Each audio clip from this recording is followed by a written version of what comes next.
The Vampire King received her accidental nudes at 3:47 a.m. and replied within seconds. Everyone thought random wrong numbers were just modern embarrassment. What no one knew, he'd been searching for the girl who escaped his castle for 2 decades, and her phone just gave him her exact location.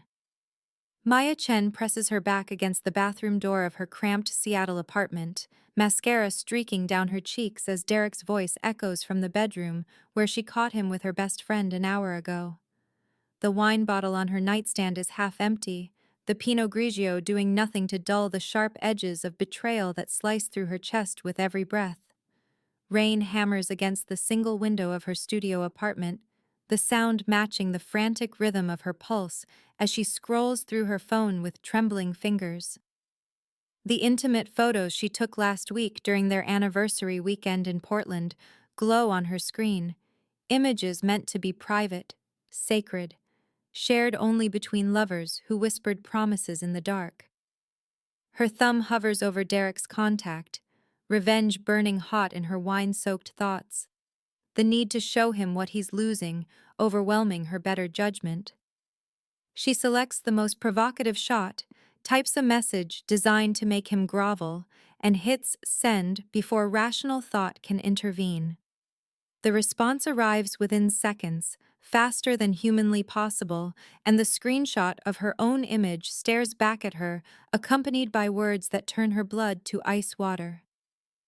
"Come home, Liana." The name hits her like a physical blow, stealing the air from her lungs, as memories she thought were childhood fantasies suddenly feel sharp and real. Liana, her grandmother's special name for her, whispered during bedtime stories about castles and kings and girls who belong to worlds beyond the ordinary. No one else knows that name.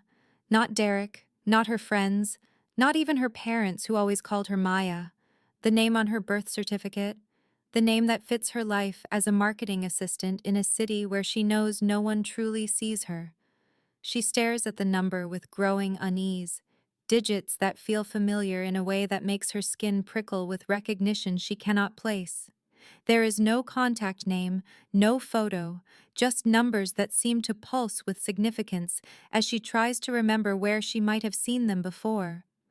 The wine makes her thoughts sluggish, but underneath the alcohol haze, something ancient and afraid stirs to life, a part of her that remembers running, hiding, looking over her shoulder at shadows that might not be shadows at all. She calls the number with shaking fingers, needing to understand, needing to know who would use that name, who would respond to her accident with such immediate possession.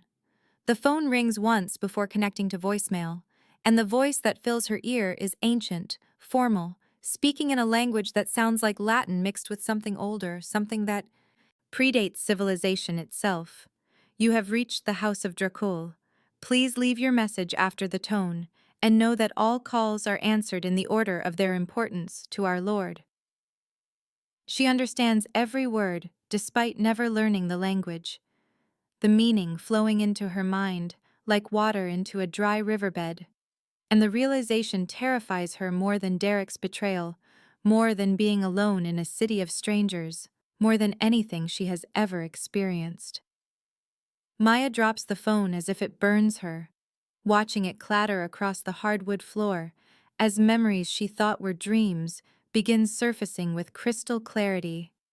She is 7 years old again, living in her grandmother's Victorian house in Salem, Oregon, before the sudden move to Seattle that her grandmother explained as needing a fresh start, but now feels like desperate flight. She remembers silver eyes in the darkness outside her bedroom window, a tall figure who called her little star and promised to find her when she was old enough to understand what she truly was. Her grandmother's late-night phone calls in whispered foreign languages, the way she would pace the kitchen floor while speaking to someone who made her voice shake with fear and something that might have been longing.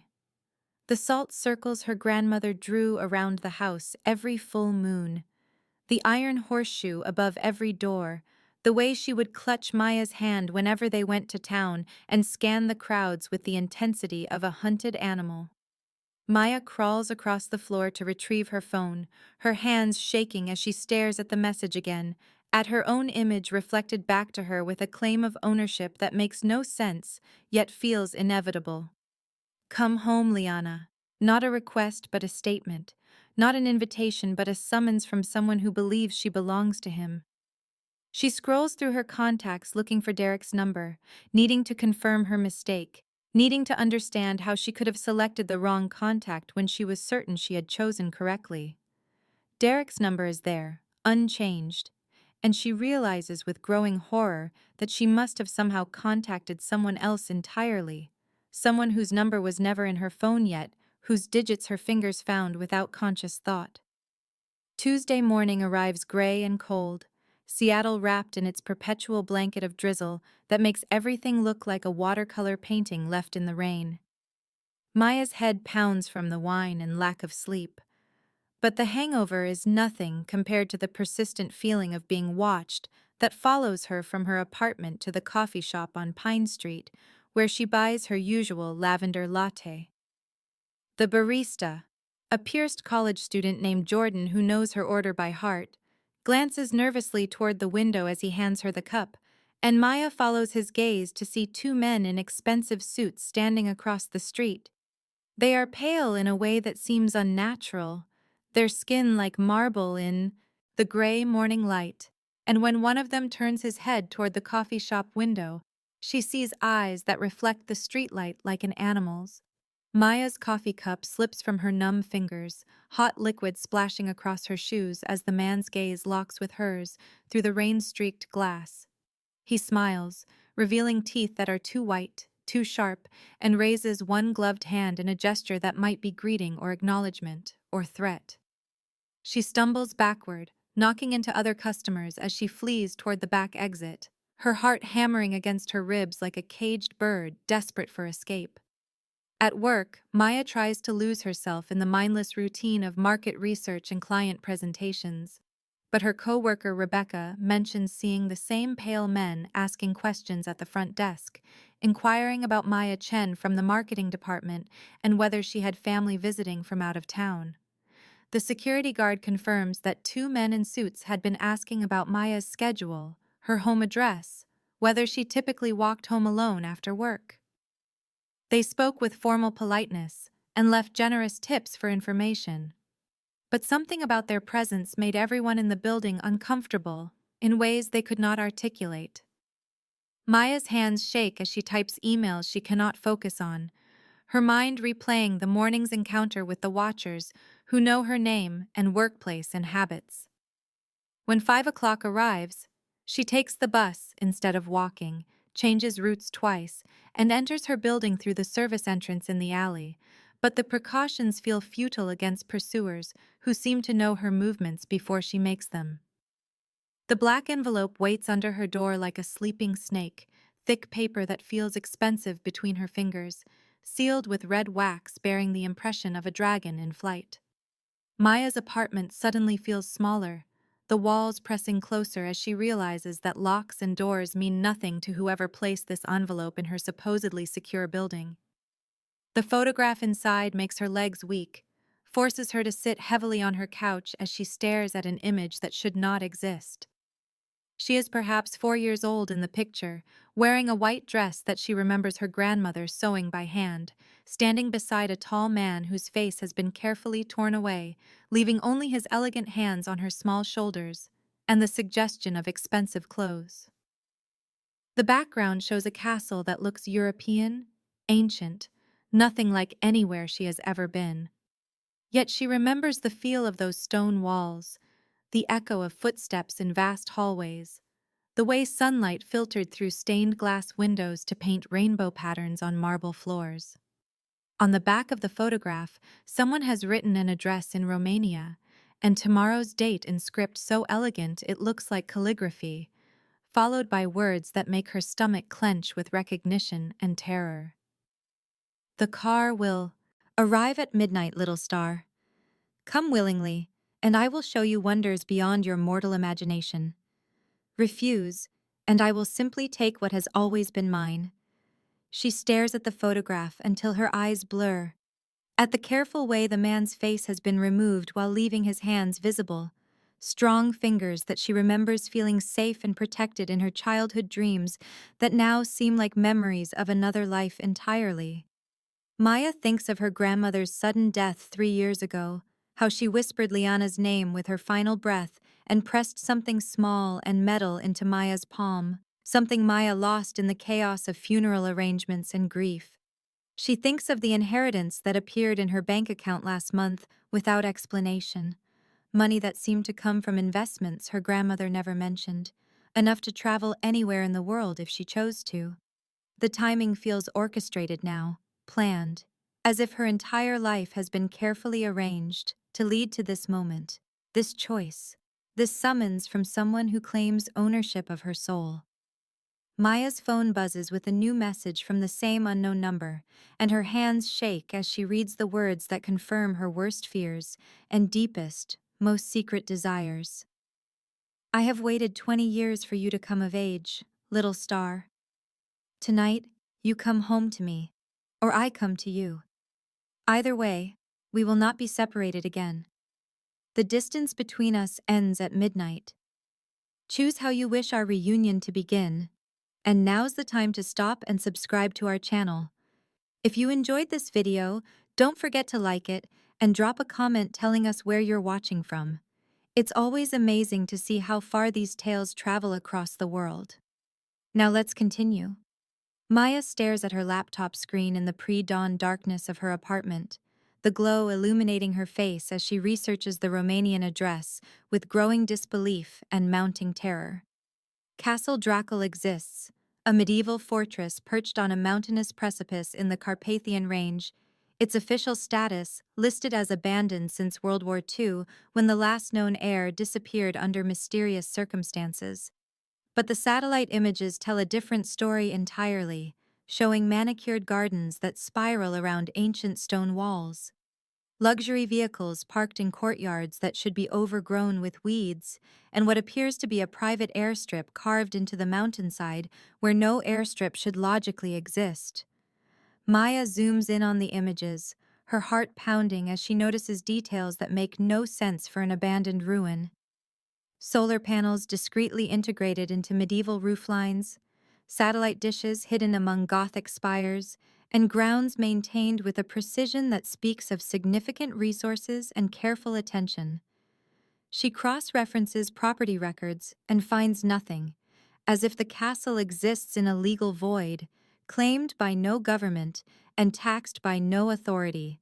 A sovereign territory unto itself that operates outside the normal rules of ownership and jurisdiction.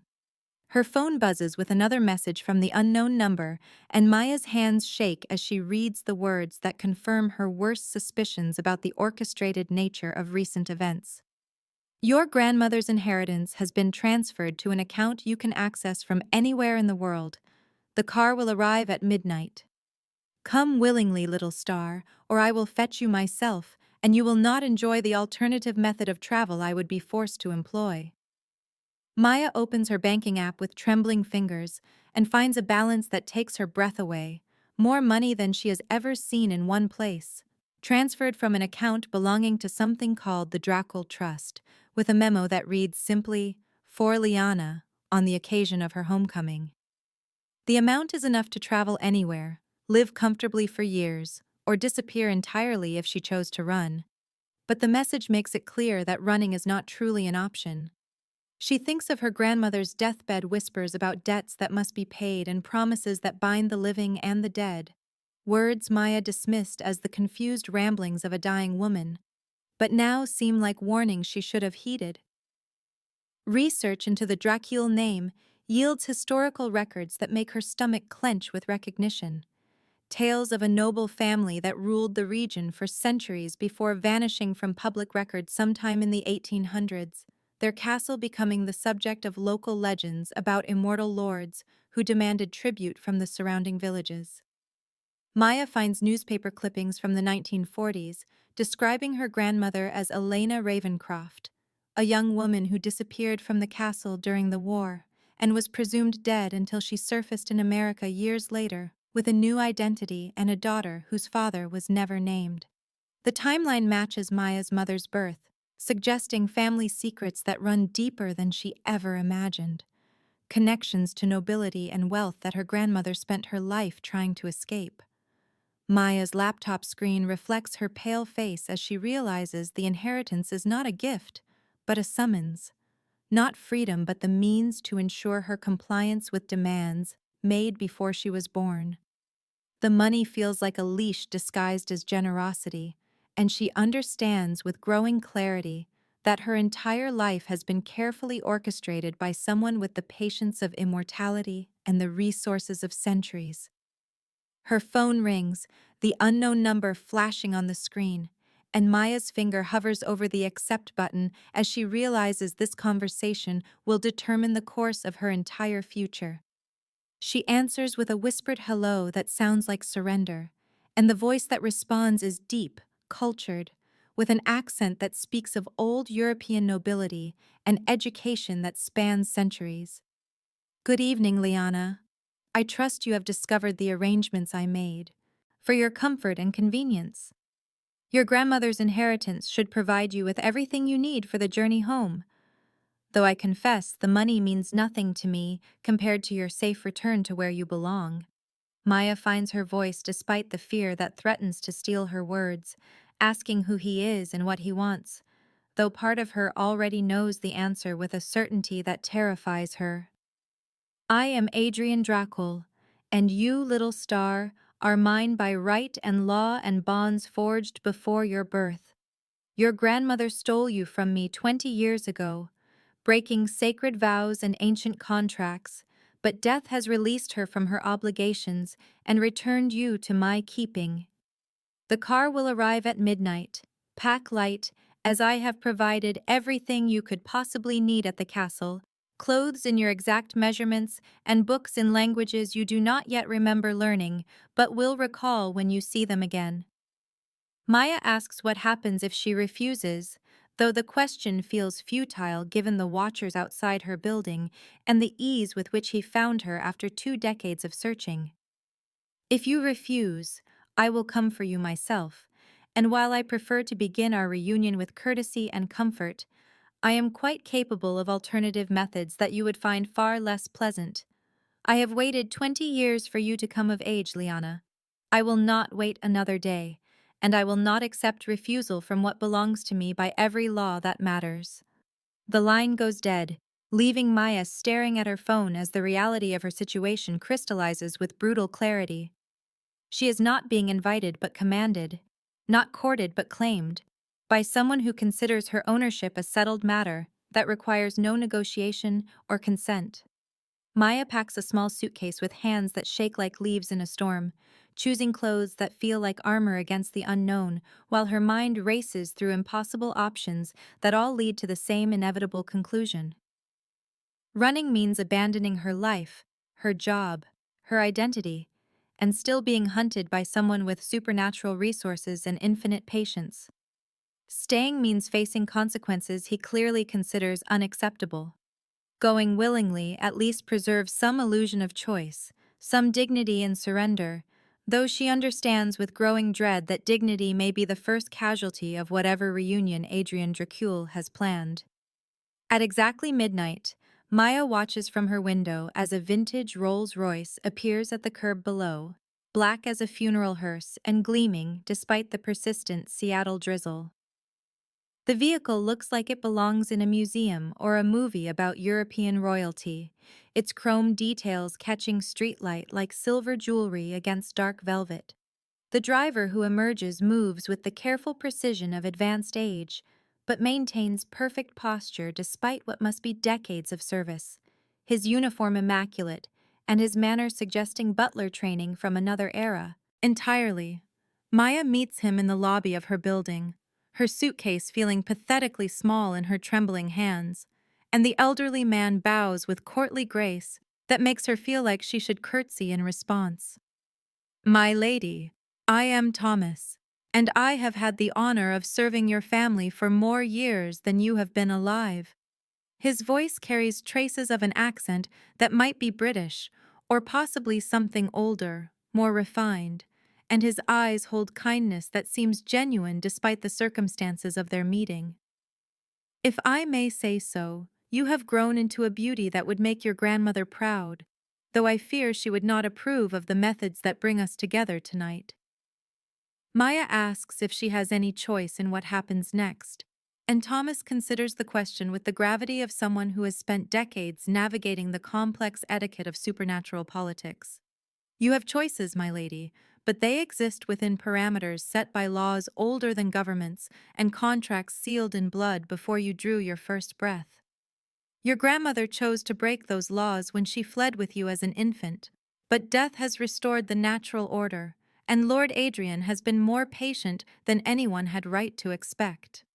During the drive through Seattle's empty streets, Thomas speaks carefully of things that sound like fairy tales, but carry the weight of absolute truth in his measured delivery.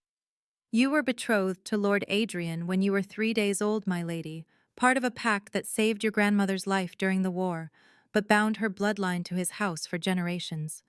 She broke sacred laws when she fled with you, but Lord Adrian chose mercy over justice, allowing her to live in exile rather than face the consequences that tradition demanded. He has spent 20 years searching for you, employing resources that span continents and networks that reach into every corner of human society. Thomas pauses at a red light, meeting Maya's eyes in the rearview mirror with an expression that mixes sympathy and warning. He is not cruel, my lady, but he is devoted beyond reason, and his devotion has been tested by 2 decades of separation from what he considers the other half of his soul.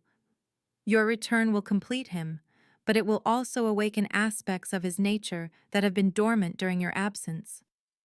The private airport exists in a world Maya never knew was possible, a facility that operates outside normal aviation regulations with customs officials who process her passport without questions and ground crews who move with military precision despite the ungodly hour. The jet waiting on the tarmac is luxury incarnate, its interior appointed with materials that cost more than most people's homes. But Maya feels no comfort in the opulent surroundings that speak of wealth accumulated over centuries. Thomas helps her aboard with the same courtly manners he displayed at her building, ensuring she is comfortable before disappearing into the forward cabin, leaving her alone with her thoughts and fears as the engines spin up for a journey that feels like crossing between worlds.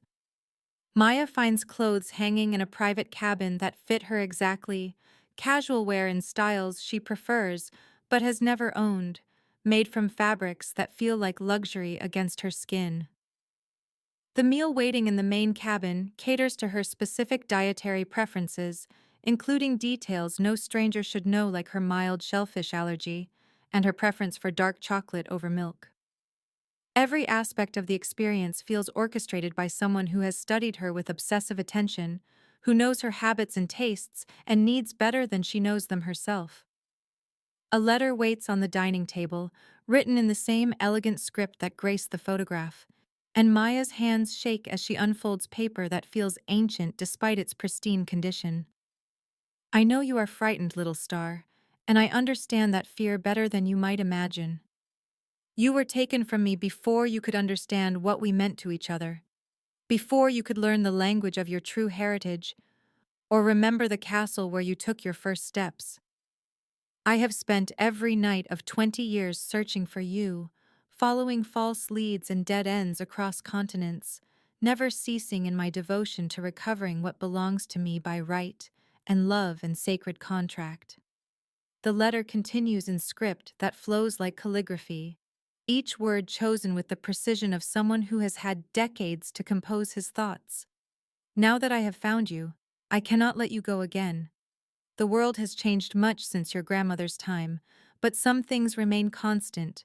Duty, honor, the bonds that tie soul to soul across impossible spans of time and space. You may not remember loving me, but I remember loving you from the moment you drew breath. And I will teach you to love me again with the patience of immortality and the devotion of absolute possession. But I hope, in time, you will not want me to. Maya stares out the window as the lights of America fade below, replaced by the vast darkness of the Atlantic Ocean that stretches like an abyss between her old life and whatever awaits her in the Carpathian Mountains. The letter promises comfort and luxury and treatment as a queen, but the underlying message is unmistakable. She belongs to Adrian Dracul now, and belonging to him means accepting limitations on her freedom that will reshape every aspect of her existence. As dawn breaks over the mountains of Romania, painting the ancient peaks in shades of gold and crimson, Maya understands that she is crossing more than geographical boundaries. She is leaving behind the world of human law and mortal choice, entering a realm where older rules apply and where her consent may be considered irrelevant to obligations sealed before her birth. The castle that appears through the window as they begin their descent looks like something from a gothic novel, all soaring spires and ancient stonework. But the grounds surrounding it speak of modern resources and careful maintenance that suggest power, both supernatural and entirely real. The vampire king waits somewhere in those ancient halls, and Maya Chen, daughter of Elena Ravencroft, granddaughter of secrets and bloodline obligations, prepares to meet the man who claims her soul. Castle Dracul rises from the Carpathian mountainside like a vision from another century, its ancient Gothic spires piercing the dawn sky, while modern additions blend seamlessly into medieval stonework with an architect's skill that speaks of unlimited resources and centuries of patient renovation. Maya presses her face to the jet's window as they circle the private airstrip carved into the mountainside, watching turrets and battlements emerge from morning mist, like something conjured from her deepest dreams and most persistent nightmares. The castle is vast beyond her imagination, sprawling across terraced gardens and courtyards that cascade down the mountain face in perfect symmetry, every wall and tower maintained with precision that suggests an army of caretakers devoted to preserving beauty that has endured since before America was discovered. As the jet touches down on the impossibly smooth runway, Maya sees figures moving through the castle's many windows, servants preparing for her arrival with choreographed efficiency that speaks of long anticipation and careful planning. The landing is gentle despite the mountain winds, and Maya realizes that even the airstrip has been designed with supernatural precision, oriented to catch favorable currents and equipped with technology that makes landing safe in conditions that would challenge commercial pilots. Thomas appears at her elbow as she gathers her meager belongings, his expression mixing pride and sympathy as he watches her stare at the imposing fortress that will now be her home. "Welcome home, my lady. Lord Adrian has spent considerable effort ensuring your comfort and safety, and I believe you will find the accommodations exceed even the most exacting standards." A vintage Bentley waits at the edge of the airstrip, its burgundy paint gleaming despite the early hour, and Maya slides into leather seats that smell of luxury and old money, while her mind struggles to process the surreal transition from her cramped Seattle apartment to a castle that belongs in European history books. The drive up the mountain follows a road so perfectly maintained it might have been paved yesterday, winding between ancient trees that form a living tunnel overhead, their branches intertwined in patterns too perfect to be natural, yet too beautiful to question. Maya catches glimpses of the surrounding landscape through breaks in the foliage, valleys that stretch to distant horizons and peaks that scrape the sky, all of it belonging to the man who claims ownership of her soul, with the casual certainty of someone who has never been denied anything he desired. The castle's main entrance opens before they arrive, massive wooden doors bound with iron that must weigh tons yet swing aside without sound or visible effort, revealing an interior that takes Maya's breath away with its impossible blend of ancient grandeur and modern comfort. The great hall soars 3 stories overhead, ribbed vaulting disappearing into shadows, while stained glass windows cast rainbow patterns across marble floors that gleam like mirrors. Tapestries hang between Gothic arches, their colors vibrant despite obvious age, depicting scenes of medieval life and mythical creatures that seem to move in the dancing light. Servants appear as if summoned by telepathy, a dozen men and women in elegant uniforms who bow with synchronized precision as Maya enters, their faces reflecting reverence that borders on worship and makes her skin crawl with discomfort. "Welcome home, lost princess," they murmur in unison, voices carrying accents from different centuries and countries, suggesting staff recruited across decades from the finest houses in Europe. Thomas presents her to each servant with formal courtesy, introducing the housekeeper, Mrs. Holloway, who speaks with crisp British authority, the chef, Lucien, whose French accent makes every word sound like poetry, and the groundskeeper, Heinrich, whose German precision shows in every perfectly trimmed hedge visible through the windows. Each servant treats Maya with deference that suggests her arrival has been anticipated for years, their movements careful and respectful, as if she might break or disappear if handled too roughly. Maya follows Mrs. Holloway through corridors that seem to stretch for miles, passing rooms filled with artwork that belongs in museums and furniture that speaks of centuries of accumulated wealth. The housekeeper speaks in the measured tones of someone accustomed to managing vast households, explaining schedules and amenities with professional detachment, while her eyes reveal genuine affection for the girl she clearly remembers from childhood. "Your rooms have been prepared exactly as you left them, my lady, with certain modern additions that Lord Adrian thought you might appreciate. The castle has been fully modernized while preserving its historical character, with wireless internet throughout, climate control that maintains perfect temperature, and security systems that ensure your complete safety and privacy." Maya realizes with growing unease that every convenience of modern life has been seamlessly integrated into medieval architecture, hidden speakers providing gentle music, invisible heating keeping the ancient stones warm despite the mountain altitude, and lighting that adjusts automatically to complement the natural illumination from the magnificent windows. Her childhood room waits at the end of a corridor, lined with portraits of beautiful women from different eras, each painting bearing a small plaque with dates that span centuries and names that sound like nobility from across Europe. The door opens to reveal a space that stops her heart with recognition. Every detail exactly as she remembers from dreams she thought were imagination, but now realizes were memories suppressed by trauma and her grandmother's desperate flight. The four-poster bed with its deep blue hangings, embroidered with silver stars, the window seat where she spent hours reading picture books in languages she should not have understood, the toy chest filled with dolls and games that no American child would recognize, but that feel familiar in her hands like old friends. A half-finished drawing lies on the desk, exactly where she left it 20 years ago. A crayon sketch of a castle that matches the view from her window with uncanny accuracy, signed in a child's careful letters. Liana, age 4. The preservation is perfect, not a speck of dust or sign of age despite 2 decades of waiting. As if time itself has been suspended in anticipation of her return.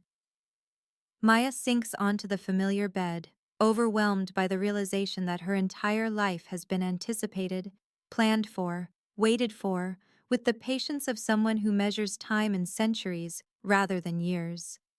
Every book on the shelves reflects interests she developed in America, languages she studied in college, subjects that fascinated her in ways she never questioned, but now realizes might have been inherited rather than chosen. The wardrobe contains clothes in her exact current size, styles that match her preferences but exceed anything she could afford, made from fabrics that feel like liquid silk and cost more than her monthly salary. Mrs. Holloway watches with satisfaction as Maya explores the space, her professional demeanor softening with genuine affection for the child she clearly helped raise before the sudden departure that broke so many hearts. "Lord Adrian never changed anything, my lady. He said you would return when the time was right, and he wanted everything to be exactly as you remembered it. The modern additions are discreetly placed to avoid disturbing the atmosphere you loved as a child, but you will find conveniences that make life more comfortable than it was 20 years ago." Maya discovers that comfort is an understatement as she explores amenities that blend luxury with thoughtfulness in ways that suggest intimate knowledge of her habits and preferences. The bathroom features a soaking tub carved from single piece of marble, surrounded by windows that offer panoramic views of the mountains, while maintaining complete privacy through some technological marvel she cannot identify. The sitting area includes shelves of books she has wanted to read but never found time for, art supplies of professional quality arranged exactly as she prefers them, and a computer system that provides access to anything she might desire from the outside world. Dinner arrives precisely at sunset, announced by a soft chime that seems to come from the walls themselves, and Maya follows Mrs. Holloway through corridors lit by chandeliers that provide perfect illumination without harsh shadows or glare. The dining room could seat 50 people comfortably, its long table set for two, with china that looks like it belongs in royal collections, and crystal that catches candlelight like captured stars. Maya takes her designated seat, noting that the place setting suggests someone who knows her preference for specific utensils and her tendency to arrange her plate in particular patterns, details so intimate they make her skin crawl with the implications of such thorough observation. The Vampire King enters without fanfare, simply there suddenly, where empty space had been a moment before, and Maya's breath catches as she sees the silver eyes from her childhood dreams made flesh. Adrian Drackle moves with fluid grace that speaks of supernatural strength carefully controlled, his tall frame perfectly proportioned, and his aristocratic features carved with the precision of a Renaissance sculpture brought to life. He wears a perfectly tailored suit that manages to look both timeless and contemporary, dark fabric that emphasizes the otherworldly pallor of his skin, and the way shadows seem to bend around him like living things. His presence fills the vast dining room despite his quiet entrance, an aura of barely contained power that makes the air itself feel electric and charged with potential energy. "Good evening, Liana." His voice carries the cultured accent she remembers from phone conversations, but hearing it in person reveals undertones that resonate in her bones and make her pulse quicken with responses she does not understand. "I hope you found your room satisfactory, and that the journey was not too taxing. You have grown into a beauty that exceeds even my most optimistic projections, and I find myself grateful beyond measure that fate has finally returned you to where you belong." Adrian takes his seat with movements that suggest centuries of practice at formal dining, but his eyes never leave Maya's face, studying her expressions with intensity that makes her feel like a specimen under scientific examination.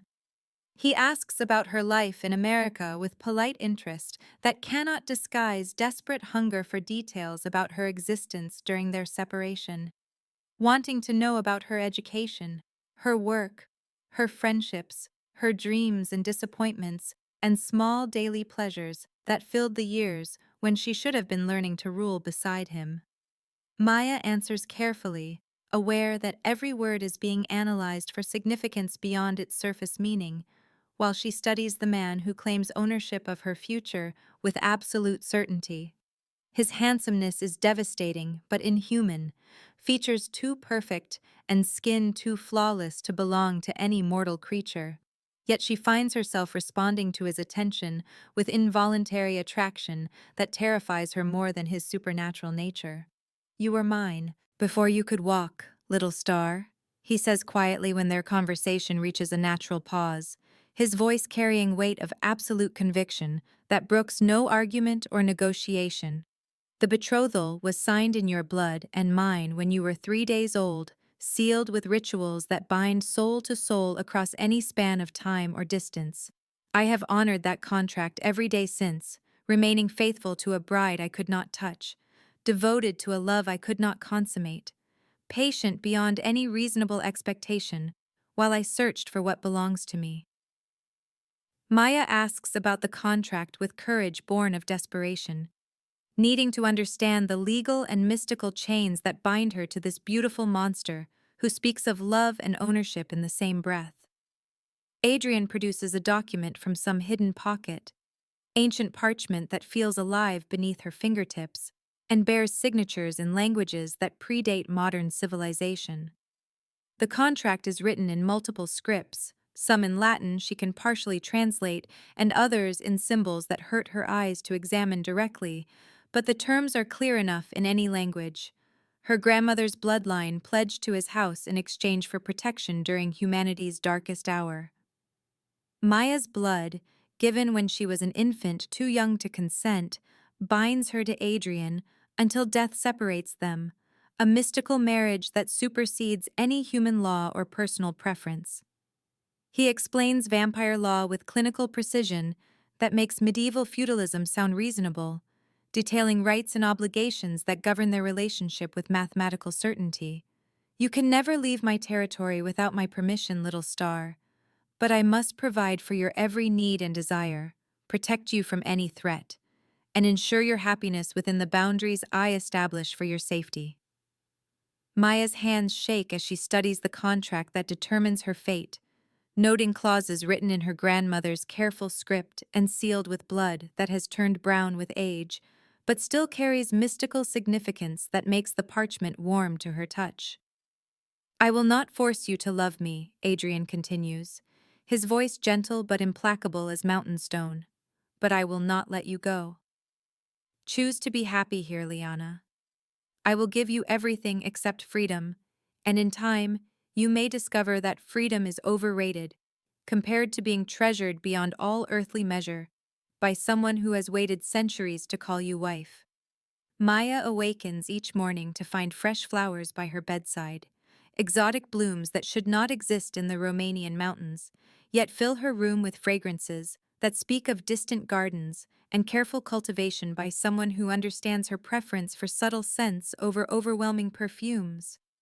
The flowers change daily, reflecting seasons that exist only in Adrian's imagination, or perhaps in memories of places he has visited during centuries of wandering the earth in search of something to fill the emptiness that her absence created in his immortal existence. Her days unfold in a rhythm of luxury and gentle confinement, each hour carefully orchestrated to provide stimulation, without allowing her to forget that she exists now within boundaries defined by his will rather than her own choices. Adrian provides her with art supplies that exceed anything she has ever owned, professional-grade materials that cost more than most people's monthly salaries, arranged in a studio he has created by converting one of the castle's many unused chambers into a space designed specifically for her creative pursuits. The room faces east to catch morning light, with windows that offer panoramic views of the mountains while maintaining the security that keeps her safely contained within his domain. Books arrive daily, carefully chosen selections that reflect her interests while introducing her to subjects he believes will enhance her understanding of the world she now inhabits. Volumes on art history and vampire lore, and the complex politics that govern supernatural society across the globe. Technology appears seamlessly integrated into medieval architecture, computers that provide access to entertainment and education, but carefully restrict communication with the outside world, allowing her to maintain the illusion of connection while ensuring that no message can reach beyond the castle walls without his knowledge and approval. Adrian courts her with old-world elegance that makes modern romance seem crude and hurried by comparison, appearing at her door each evening with handwritten poems composed in languages that span centuries of literary tradition, verses that speak of devotion measured in decades, and love that transcends the mortal understanding of time. His poetry reveals intimate knowledge of her thoughts and dreams, referencing moments from their shared childhood that she barely remembers, but that he has preserved with photographic clarity in a mind that forgets nothing and forgives less. He guides her through midnight walks in moonlit gardens where roses bloom out of season and fountains play music that exists only for her ears, creating beauty that serves no purpose except to demonstrate the lengths to which he will go to earn her affection. During these walks, he shares stories of his centuries-long existence, tales of empires rising and falling while he remained constant, searching always for the missing piece of his soul that her grandmother's theft left wounded and incomplete. Maya begins to understand the depth of his obsession as he describes the emptiness that consumed him during her absence, the way immortality became a curse rather than a gift when he had no one to share it with, no purpose beyond the endless search for the child who was promised to him by sacred contract and stolen before he could claim what was rightfully his. His stories reveal a creature capable of both devastating cruelty and surprising tenderness, a king who has ruled with absolute authority for 700 years, yet finds himself humbled by his need for her approval and affection. She learns that he has spent fortunes tracking her across continents, employed armies of investigators and information brokers, used every resource at his disposal to recover what he considers the other half of his immortal soul. In 700 years of existence, he tells her with vulnerability, that seems impossible coming from such a powerful creature. She is the only person who has ever made him feel human rather than monstrous, the only light capable of illuminating the darkness that immortality brings to those who live too long without purpose or love. Maya discovers through careful exploration that she is not Adrian's first attempt at finding companionship in his immortal existence, a realization that comes when she wanders into a portrait gallery that stretches the length of an entire wing and contains paintings of beautiful women from different historical periods. Each portrait bears a small plaque with dates that span centuries and names that sound like nobility from across Europe, suggesting a pattern of acquisitions that makes her stomach clench with understanding of her true position in his long history. The women in the portraits share certain characteristics: youth, beauty, and expressions that range from joy to resignation to despair, their eyes telling stories of lives that began with promise and ended with tragedy. Mrs. Holloway finds Maya studying the paintings with growing horror and explains their history with the reluctant honesty of someone who has witnessed too many failed attempts at creating happiness through possession. These were Lord Adrian's previous companions, my lady, women he hoped might ease the loneliness of immortal existence before your birth gave him someone specifically created to be his perfect match. The castle inhabitants whisper their stories in hushed tones, tales of women who could not adapt to immortal life or accept the boundaries that loving a vampire king requires. Tragic figures whose inability to find happiness within golden cages led to madness and despair, and endings that serve as warnings for those who follow. Isabel from the 1600s threw herself from the highest tower rather than accept another day of beautiful captivity, her death driving Adrian into a century of rage that left entire bloodlines extinct and kingdoms trembling at his name. Catherine from the 1800s went mad from isolation, speaking only to imaginary companions, until Adrian was forced to end her suffering with a mercy that nearly destroyed what remained of his capacity for hope. Elena from the 1900s attempted escape so many times that Adrian finally allowed her to leave, only to track her down decades later and discover she had died alone and forgotten, a fate that convinced him never again to release what belonged to him by right of possession or love. Maya realizes with growing terror that she is not just fighting for her freedom, but for her sanity, that the castle's beauty and luxury cannot disguise the fact that it is fundamentally a prison designed to break the will of those who refuse to accept their captivity willingly. The portraits serve as both inspiration and warning, showing her the faces of women who failed to find happiness within the boundaries Adrian established for their protection and his peace of mind. She understands now that his patience, while considerable, is not infinite, and that her continued resistance risks not just punishment, but the kind of absolute despair that drove her predecessors to madness or suicide, rather than endure lives of beautiful meaninglessness. Adrian's courtship intensifies, as if he senses her growing understanding of their situation, his approach becoming more intimate and seductive as he attempts to win through pleasure what he cannot claim through force alone. Their shared meals evolve into elaborate productions that rival the finest restaurants, candlelit dinners where conversation flows like wine, and his attention focuses on her with laser intensity that makes her feel like the only person who has ever existed in his immortal experience.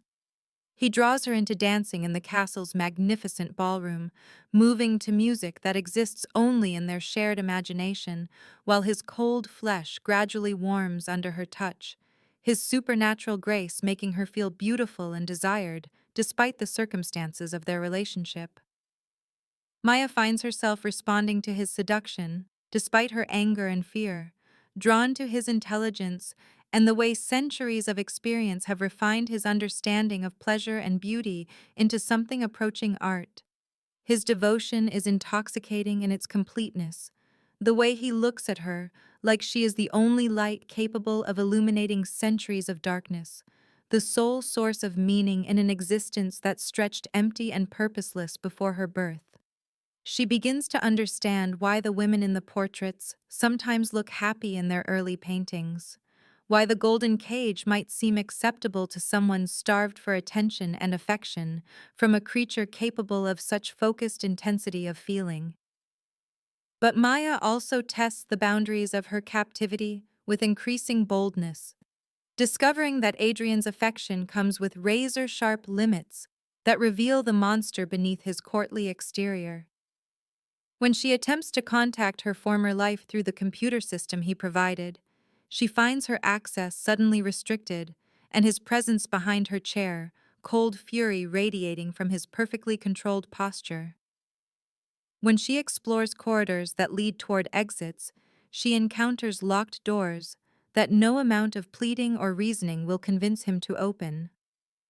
When she asks direct questions about leaving, even temporarily, his responses carry undertones of threat that make clear the consequences of pushing his patience beyond its carefully maintained limits. Adrian explains his restrictions with the calm logic of absolute authority, making clear that her safety and his peace of mind require boundaries that she may not cross, regardless of her desires or objections. The outside world contains dangers that her mortal understanding cannot comprehend. Rival vampire lords who would use her against him, human authorities who would separate them through laws that recognize no supernatural claims of ownership or marriage. Her freedom to leave would inevitably result in separation that he will not accept, loss that would drive him to methods of recovery that she would find far less pleasant than her current circumstances. Maya realizes that his love, while genuine in its intensity, is fundamentally possessive rather than nurturing, designed to fulfill his needs rather than respect her autonomy or desires.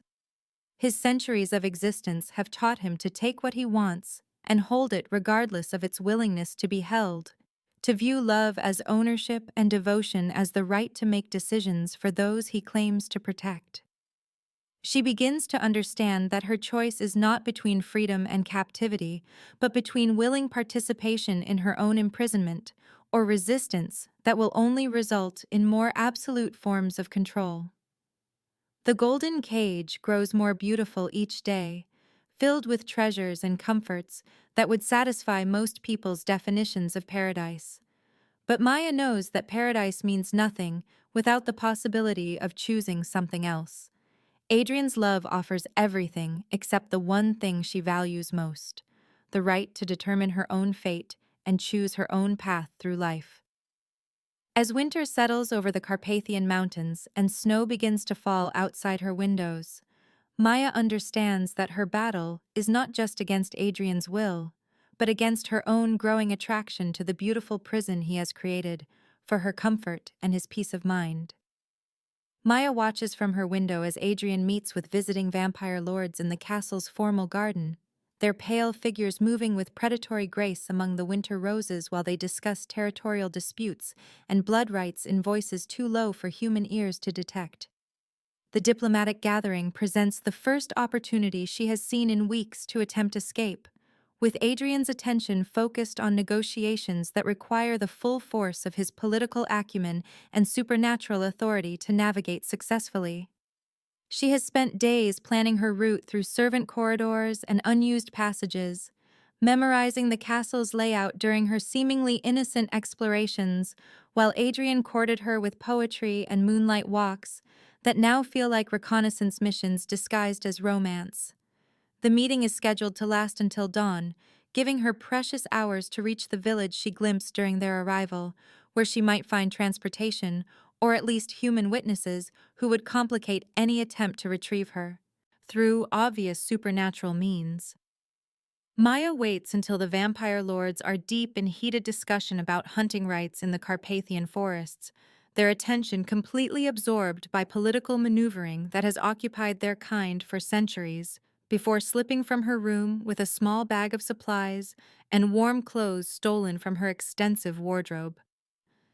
The castle's servant passages wind through the ancient walls like arteries through a stone body, hidden pathways that allow staff to move invisibly through the fortress while maintaining the illusion of magic for guests who never see the mechanics of luxury that surround them constantly.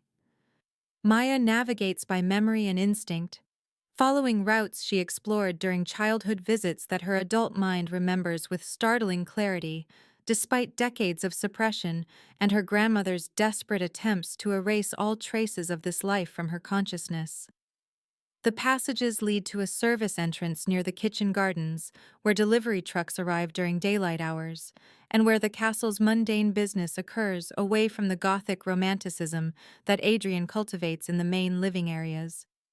Snow crunches beneath her feet as she emerges into the winter night.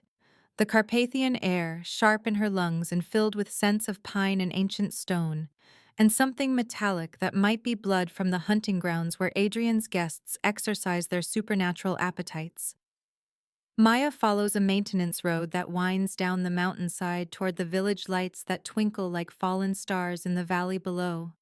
Her progress slow but steady as she picks her way through terrain that would be treacherous even in daylight, but becomes genuinely dangerous in darkness, broken only by scattered moonlight filtering through snow-heavy clouds.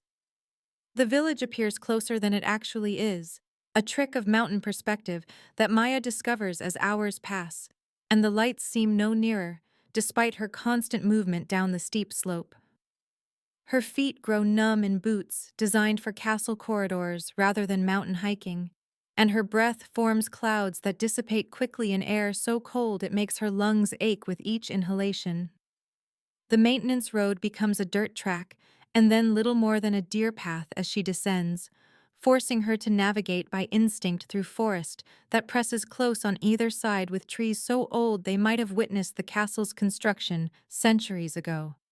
Maya reaches the outskirts of the village just as exhaustion threatens to overcome her determination, stumbling through streets lined with houses that look medieval in their construction, but show signs of modern amenities like electrical wires and satellite dishes that speak of a community existing in multiple time periods simultaneously.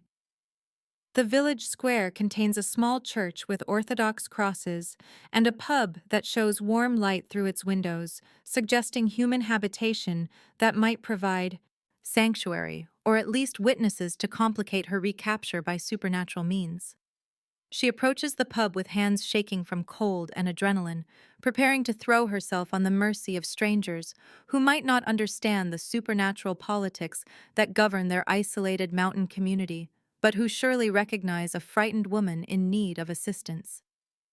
Maya's hand touches the door handle just as air displacement behind her signals the arrival of something moving faster than human reflexes can track. And she turns to find Adrian standing in the snow, with eyes that reflect moonlight like a predator's, and fury radiating from his perfectly controlled posture in waves that make the air itself feel dangerous. His appearance lacks the courtly elegance she has grown accustomed to, revealing instead the monster that exists beneath civilized manners. When his possession is threatened by defiance, he will not tolerate from what belongs to him by right and law and sacred contract.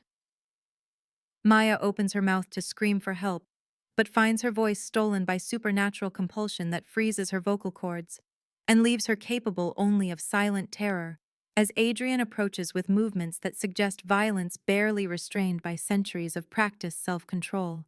He speaks no words as he lifts her with casual strength, that makes her struggles seem pathetic, carrying her through the village streets while any witnesses remain mysteriously absent from windows or doorways that should show signs of human curiosity about supernatural events occurring in their midst. The return journey takes minutes rather than hours, Adrian's inhuman speed making the mountain terrain irrelevant as he carries her up slopes that nearly killed her during the descent, his supernatural endurance allowing him to maintain conversation in perfectly controlled tones, while she gasps for breath in the thin air that whips past them at impossible velocity.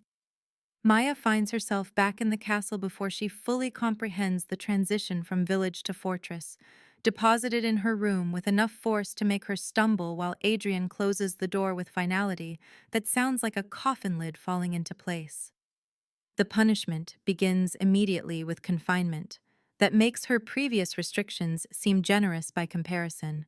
Magical barriers that prevent her from leaving her quarters, while Adrian's rage burns through the careful courtship he has maintained for weeks. He appears in her room without warning or invitation, his fangs extended and eyes blazing with fury that transforms his beautiful features into something genuinely terrifying as he explains the consequences of defiance in terms that leave no doubt about her position in their relationship. I have killed kings and toppled empires for less defiance than you showed tonight, little star, he tells her in a voice that carries undertones of violence, barely restrained by his determination not to damage what he has waited centuries to possess. Do not mistake my affection for weakness or my patience for unlimited tolerance of rebellion against my authority. You are mine by contract and blood and sacred law, and I will not hesitate to remind you of that fact through methods you would find far less pleasant than the gentle correction I am providing now. Do not test the limits of my patience again, because you will not survive discovering where those limits actually lie.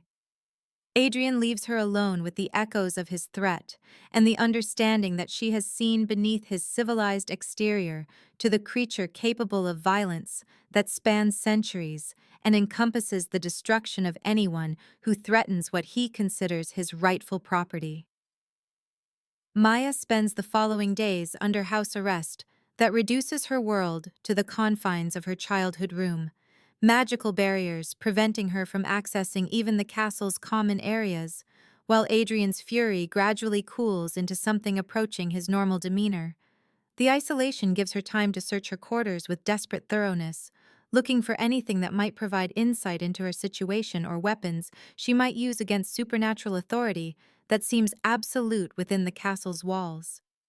Behind a loose stone in the fireplace, Maya discovers a hiding place that contains her grandmother's journal, a leather-bound book filled with pages written in the careful script she remembers from childhood letters and birthday cards. The journal's contents reveal truths that reshape her understanding of the family history she thought she knew, exposing secrets that her grandmother carried to the grave and complexities that make her current situation both more understandable and more terrifying than simple kidnapping by an obsessed monster. Elena Ravencroft was not simply a victim of vampire politics, but Adrian's former lover, a mortal woman who captured his heart during World War II when he provided protection for refugees fleeing Nazi persecution in exchange for tribute that included access to beautiful women who might ease his immortal loneliness. The journal describes a passionate romance that spanned months of secret meetings and stolen moments, Adrian courting Elena with the same intensity he now directs toward Maya, showering her with gifts and attention that made her feel like a queen despite the war raging beyond the castle walls. Elena's writings reveal genuine love for Adrian alongside growing understanding of his possessive nature and the restrictions that loving an immortal creature would impose on her mortal existence, boundaries that gradually evolved from protective measures into absolute control over every aspect of her life. The engagement contract was signed willingly, Elena trading her freedom for security during humanity's darkest hour. But her feelings changed as she witnessed Adrian's capacity for violence against those who threatened his territory or defied his authority. The journal, describes massacres of rival vampire factions and executions of humans who violated supernatural law, acts of brutality that revealed the monster existing alongside the courtly lover who wrote her poetry and danced with her in moonlit gardens. Elena's pregnancy changed everything, giving her a reason to want freedom that transcended her own desires and extended to the child who would inherit both her humanity and Adrian's supernatural obligations through blood bonds that superseded personal choice or individual rights. Maya was conceived in love, but born into captivity, her very existence the price of Elena's eventual freedom when she traded her daughter's future for permission to leave and marry the human soldier who became Maya's father in every way except biological reality. The journal reveals that Adrian allowed Elena's escape not from mercy, but from calculated strategy, understanding that a child raised in love and freedom would return to him more willingly than one forced to accept captivity from birth.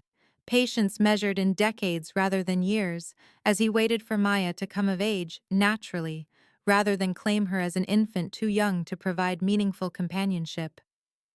Elena's final entries describe her constant fear that Adrian would change his mind and come for Maya before the contracted time, the protective rituals she performed to hide their location, and her desperate hope that 20 years might somehow break bonds that were sealed in blood and magic beyond mortal understanding of supernatural law. Maya understands now that her grandmother's death was not natural, but the expiration of protection that kept her hidden. Elena's life force tied to mystical barriers that dissolved when her mortal existence ended and left Maya exposed to detection by someone who had never stopped searching despite appearances of patient waiting. The attack comes without warning 3 days after Maya's failed escape attempt, rival vampire lords striking at the castle with supernatural speed and coordination that suggests careful planning and intimate knowledge of Adrian's defenses. Maya awakens to the sound of violence echoing through ancient stone walls, inhuman snarls and crashes that speak of battles fought with strength that could crush human bodies like paper and speed that makes ordinary movement seem frozen in time. The magical barriers confining her to quarters dissolve instantly as Adrian's attention focuses on defending his territory from invasion, leaving her free to move through the castle but trapped within walls that have become a battlefield between creatures whose conflicts span centuries of territorial disputes and political maneuvering. Maya ventures into the corridor despite her terror, drawn by need to understand what threatens the strange safety she has found in her beautiful prison. Following sounds of combat toward the Great Hall where Adrian faces multiple attackers with violence that exceeds anything her human mind could imagine or prepare for, she witnesses her captor transformed into something genuinely monstrous, his civilized facade stripped away to reveal predatory nature honed by centuries of survival in a world where strength determines law and mercy is weakness that enemies exploit without hesitation. Adrian moves through his attackers like death personified, dismembering ancient vampires with casual efficiency, while protecting the castle and everything in it, including the mortal woman whose freedom he values less than his own peace of mind, but whose safety takes priority over his own survival when faced with threats that would use her against him. The battle ends with Adrian standing among corpses that will never rise again, his elegant clothes torn and bloodstained, but his attention immediately focused on searching the castle for Maya's location and condition. When he finds her cowering in the corridor, his expression transforms from monstrous rage to vulnerable relief that makes her understand the depth of his fear at the possibility of losing her again to forces beyond his control.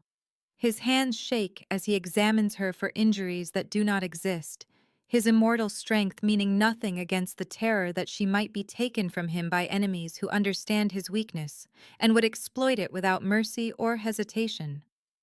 Maya realizes that Adrian's obsession is not just desire for possession, but desperate need of a creature who has lived too long alone, whose immortal existence becomes meaningless without someone to protect and cherish and love with intensity that mortals cannot comprehend or match.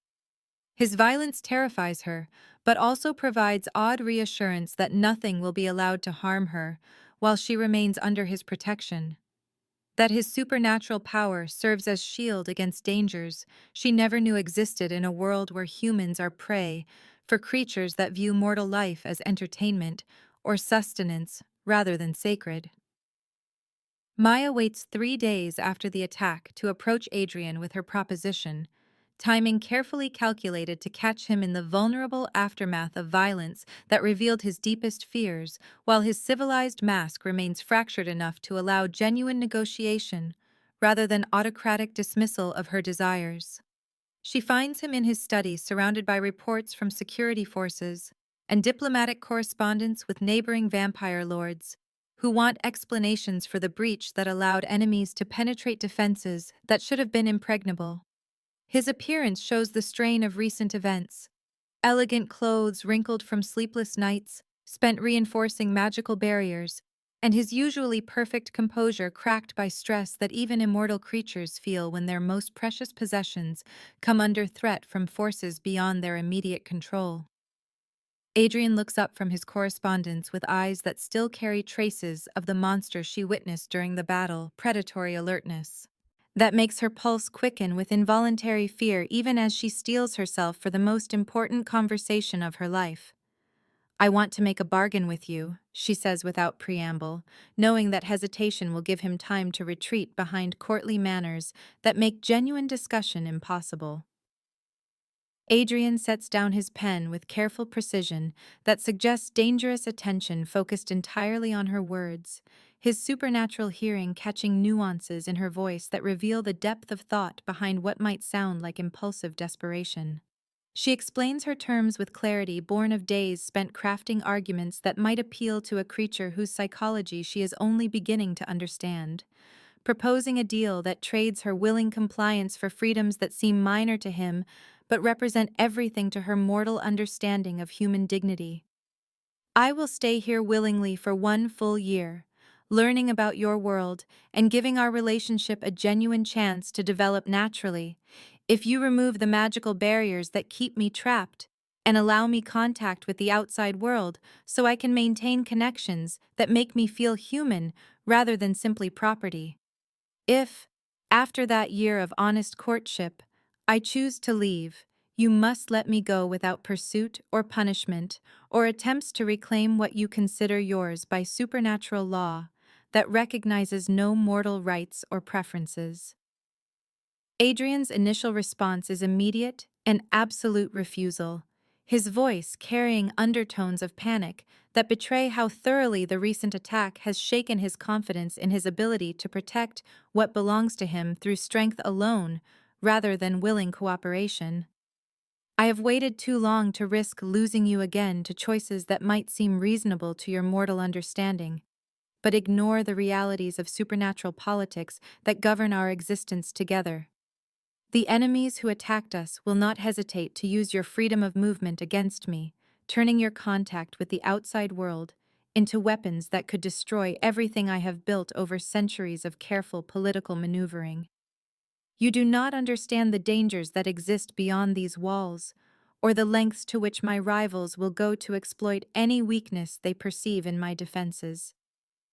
Maya presses her advantage while his composure remains cracked, using insights gained from her grandmother's journal and her own observations of his behavior to craft appeals that target his deepest insecurities rather than his supernatural arrogance. "You have kept me here through force and fear, creating a relationship based on ownership rather than choice. And you know as well as I do that love built on captivity is not really love at all, but merely Stockholm Syndrome disguised as romance. Prove you are not the monster everyone believes you are, Adrian. Prove you want a wife who chooses you freely, rather than a prisoner who submits because she has no other options. Show me that 7 centuries of existence have taught you something about honor and respect, not just the power to take what you want, regardless of whether it wants to be taken." Her words strike deeper than physical weapons could penetrate, challenging not just his authority, but his fundamental understanding of himself as something more than the predator his enemies claim he has become. Adrian rises from his desk with movements that suggest barely controlled emotion, pacing the study with supernatural grace that cannot disguise the turmoil her proposition has created in a mind accustomed to absolute control over every aspect of his existence. Maya watches his internal struggle play out across features too perfect to be human, seeing glimpses of the man he might have been before centuries of power corrupted his capacity for normal relationships and taught him to view love as ownership rather than partnership. The silence stretches between them like a physical thing, heavy with implications that will determine the course of their future together or apart, while Adrian weighs risks that extend far beyond personal desire to encompass political ramifications that could destabilize supernatural society across multiple continents. Finally, he stops pacing and turns to face her with expression that mixes resignation and desperate hope, the look of someone agreeing to terms that terrify him, because the alternative is losing everything that gives his immortal existence meaning and purpose. Very well, little star, I accept your bargain, though I believe you underestimate both the dangers you will face and the difficulty of choosing freedom when the time comes. 1 year of courtship without barriers or restrictions on your movement, with communication privileges that allow you to maintain whatever human connections you consider necessary for your emotional well-being. But understand that this freedom comes with responsibilities on both sides, and if you choose to leave at the end of our agreed time, you do so with full knowledge of what you are rejecting and what consequences that rejection might bring to both of us. Maya feels something that might be victory or might be terror as Adrian begins removing magical barriers that have confined her to specific areas of the castle since her arrival. His supernatural abilities unraveling protections that felt absolute but prove ephemeral when their creator chooses to dissolve them. The change is immediately noticeable, a lightness in the air that speaks of freedom restored and choices returned to her control, though she understands that true freedom remains a year away and dependent on decisions she cannot yet make with confidence. Adrian's courtship transforms overnight, from the careful manipulation of a captor to the genuine efforts of someone trying to win love rather than simply maintain possession, his approach shifting to reveal vulnerabilities he has hidden behind aristocratic authority for centuries. He begins sharing the loneliness of immortal existence with honesty that makes her understand why human companionship means so much to creatures who measure time in centuries rather than decades, the weight of ruling supernatural territories, where every decision affects lives that span multiple human generations.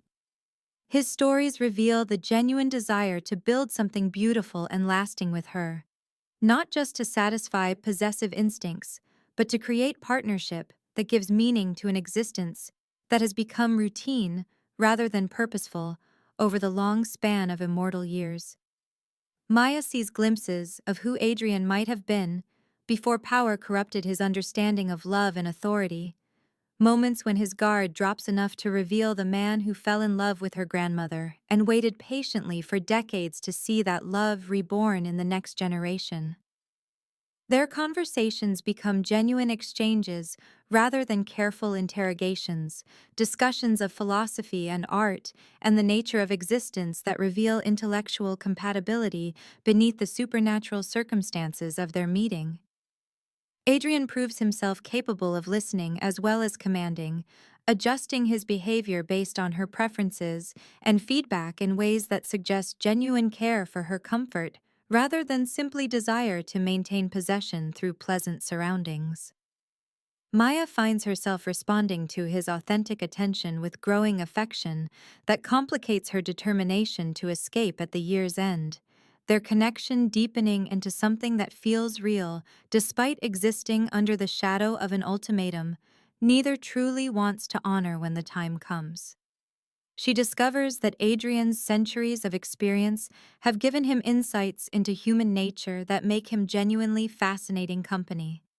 His stories spanning historical events she studied in books, but he witnessed firsthand with perspective that no mortal historian could provide. Their physical chemistry grows stronger as emotional barriers dissolve, moments of casual contact that send electricity through her mortal nervous system, while his supernatural senses detect responses she cannot hide from someone trained to read human behavior with predatory precision. Maya realizes that the attraction she feels is becoming genuine rather than simply response to exceptional circumstances, that she is beginning to see Adrian as a potential partner rather than just a captor whose interest happens to be romantic rather than purely predatory. As the months pass and the year deadline approaches with terrifying speed, external pressures begin mounting that threaten to destroy the fragile peace they have built together through careful negotiation and gradual trust. Rival vampire factions who initially viewed Adrian's human obsession as amusing weakness begin to see Maya as genuine vulnerability that can be exploited to undermine his political authority and territorial control. Intelligence reports arrive daily describing plots against the castle and its inhabitants, plans that range from direct assault to subtle manipulation designed to turn Maya against Adrian through psychological warfare that plays on her human sympathies and mortal understanding of right and wrong. The Vampire Council demands audience with Adrian to discuss what they term his human weakness, political pressure that forces him to choose between protecting Maya and maintaining the alliances that have kept supernatural society stable for centuries. Maya overhears heated arguments between Adrian and his advisors, who insist that she must be turned into a vampire or eliminated entirely to prevent enemies from using her mortality against him in ways that could destabilize the entire power structure that governs supernatural politics across Europe. The final test arrives in the form of an ultimatum from the Vampire Council, delivered by messengers whose authority even Adrian cannot dismiss, without risking war that would devastate human and supernatural populations across multiple continents. They demand that Maya be turned into a vampire within 30 days, or eliminated as a security risk that no personal feelings can justify maintaining when the stability of their entire species hangs in the balance. Adrian faces an impossible choice between honoring their bargain and protecting Maya from enemies who will use her humanity as a weapon against everything he has built over centuries of careful political maneuvering. Maya realizes that her decision about staying or leaving affects not just her own fate, but the stability of the entire vampire world, that choosing freedom might trigger conflicts that would cost thousands of lives, both human and supernatural. The weight of responsibility settles on her shoulders like a physical burden as she understands that her personal desires must be weighed against consequences that extend far beyond individual happiness to encompass the survival of species and the maintenance of peace between worlds that exist in careful balance. Time runs out faster than either of them anticipated, the year of courtship feeling simultaneously like forever, and an instant as they approach decisions that will determine not just their future together, but the fate of supernatural society that looks to Adrian for leadership and stability. Maya must choose between the freedom she has craved since arriving at the castle and the love she has found with a creature whose devotion transcends human understanding of commitment and partnership, while Adrian must decide whether to honor promises that might destroy everything he has spent centuries building for the sake of winning a love that may not survive the pressures being brought against it. Maya stands at the window of her childhood room on the final night of their agreed year, watching snow fall across the Carpathian Mountains while her mind weighs choices that will determine not only her own fate, but the future of supernatural society that teeters on the edge of war over her mortal existence. The Vampire Council's ultimatum echoes in her thoughts like a death knell, their demand that she be turned or eliminated within hours, creating pressure that transforms personal decision into political necessity, with consequences extending far beyond individual happiness or freedom. She has spent months learning about Adrian's world, understanding the complex web of alliances and enmities that govern supernatural politics, witnessing firsthand the delicate balance that maintains peace between rival factions who view her humanity as either amusing weakness or exploitable vulnerability, depending on their relationship with the man who claims her as his destined bride. Adrian enters without knocking, his presence filling the room with tension that speaks of sleepless nights spent wrestling with impossible choices between honoring their bargain and protecting everything he has built over centuries of careful political maneuvering.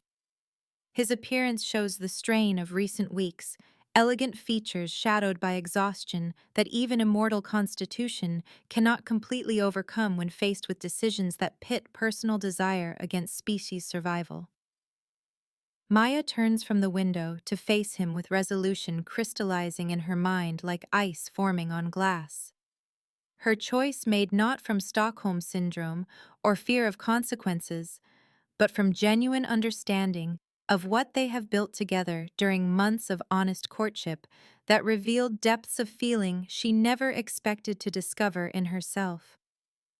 I choose transformation, she tells him with voice steady, despite the magnitude of what she is accepting. Not because I am afraid of your enemies, or because I have been broken by captivity, but because I have found purpose in being the bridge between your ancient world and modern humanity, that neither of us could become alone. I choose to become vampire, not to please you or satisfy political demands, but because I understand now that some loves require sacrifice that transcends personal preferences, and what we have created together is worth preserving, even if it means abandoning the life I thought I wanted. Adrian's response reveals vulnerability that centuries of power could not eliminate, relief and terror, warring across features too perfect to be entirely human, as he realizes that she is choosing him freely, rather than submitting to circumstances beyond her control. The turning ritual he describes sounds both intimate and terrifying, a process that will require her to trust him completely as he brings her to the edge of death and back again, transforming her mortal essence into something immortal, while preserving the humanity that makes her precious to him beyond simple possession or political advantage. Maya understands that the transformation is irreversible, that choosing vampire existence means accepting limitations and responsibilities she cannot fully comprehend while still mortal. But she also recognizes that, remaining human in a world that views her mortality as weapon to be used against Adrian would ultimately destroy both of them along with the peace they represent. The ritual takes place in Adrian's private chambers as midnight approaches, the room prepared with candles that cast dancing shadows across ancient stone walls, while outside the castle, supernatural forces gather to witness the transformation that will either solidify alliances or trigger conflicts that have been building for decades. Adrian approaches the process with reverence that speaks of understanding exactly what he is asking her to sacrifice. His immortal strength, meaning nothing compared to the trust she must place in him as he takes her mortal life to give her immortal existence in return.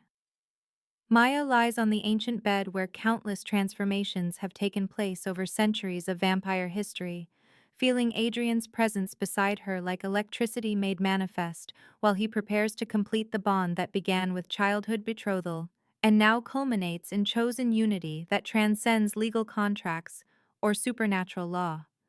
His fangs pierce her throat with precision, born of centuries of experience, pain giving way to euphoria as her mortal blood flows into his immortal body, while something indefinable passes between them that feels like souls recognizing each other across impossible spans of time and space. The edge between life and death becomes a precipice she teeters on, while Adrian controls the flow of transformation with supernatural skill that determines whether she emerges as vampire or simply dies from blood loss. Her trust in his abilities, absolute even as consciousness fades, and mortal existence slips away like water through her fingers. Awakening as vampire brings sensations that no mortal mind could anticipate or prepare for, strength that makes her previous human limitations seem like illness recovered from, senses that reveal details of the world she never knew existed, while her immortal hearing picks up conversations occurring in distant parts of the castle and beyond. Maya discovers that transformation has not diminished her humanity, but enhanced it, giving her perspective that allows her to understand both mortal and immortal concerns. while maintaining empathy that centuries of vampire existence often erode through exposure to violence and political necessity.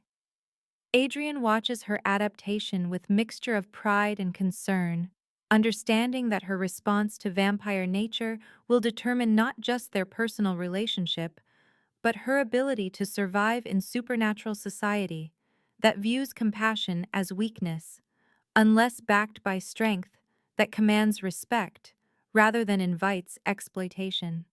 Maya brings immediate changes to Castle Drackle and Adrian's court that reflect her modern understanding of leadership and partnership, introducing concepts of consent and negotiation that reshape vampire society in ways that initially create resistance but ultimately prove more stable than traditional autocratic rule. Her position as Adrian's equal, rather than his possession, transforms their relationship from obsession into genuine partnership built on mutual respect and shared power, their love story becoming template for other vampire lords who discover that willing cooperation produces better results than forced submission. Maya modernizes administrative systems that govern supernatural territories, implementing technologies that improve communication between vampire factions while maintaining security that protects their species from human detection or interference. Her influence extends beyond Castle Drackle as other vampire lords observe the stability and prosperity that result from treating partners as equals rather than possessions, gradually adopting similar approaches that reduce conflicts traditionally caused by resentment and rebellion against absolute authority. Years pass as Maya and Adrian work together to modernize vampire law, eliminating archaic practices like forced betrothals while maintaining security measures that protect their species from external threats and internal dissolution. Maya maintains contact with her human life through technology and carefully arranged visits that allow her to serve as bridge between worlds, translating human concerns into language that vampire leadership can understand, while explaining supernatural needs in terms that human authorities can accept without triggering panic or persecution.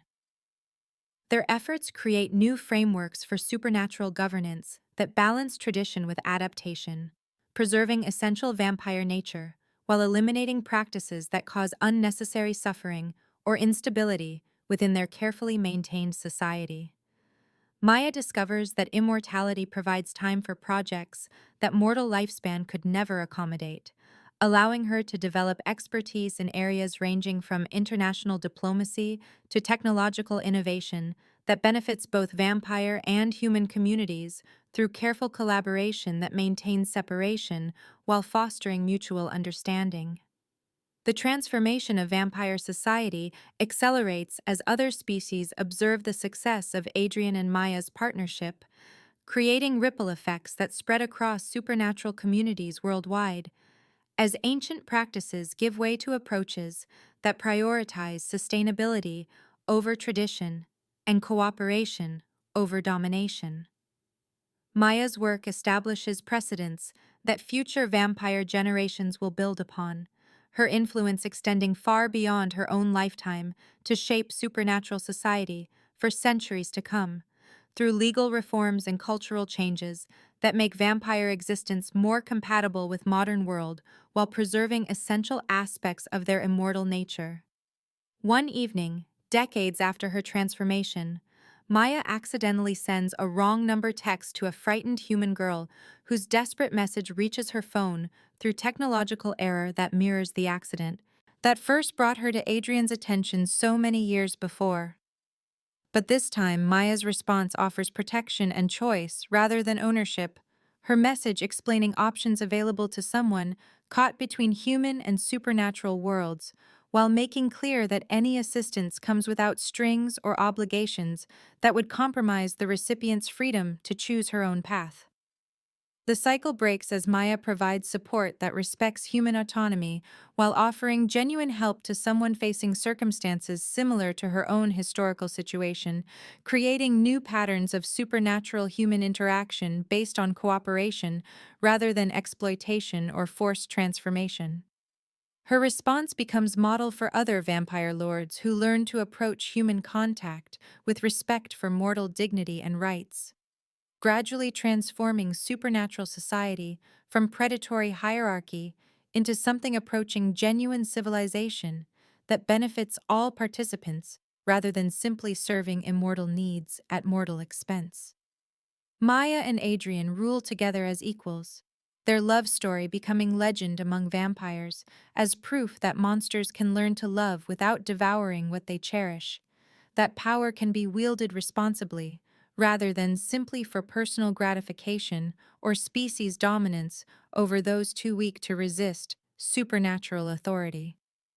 The castle that once symbolized beautiful captivity now represents possibility of transformation for individuals, relationships, and entire societies willing to evolve beyond their darkest impulses toward something healthier and more sustainable than traditional patterns of supernatural behavior.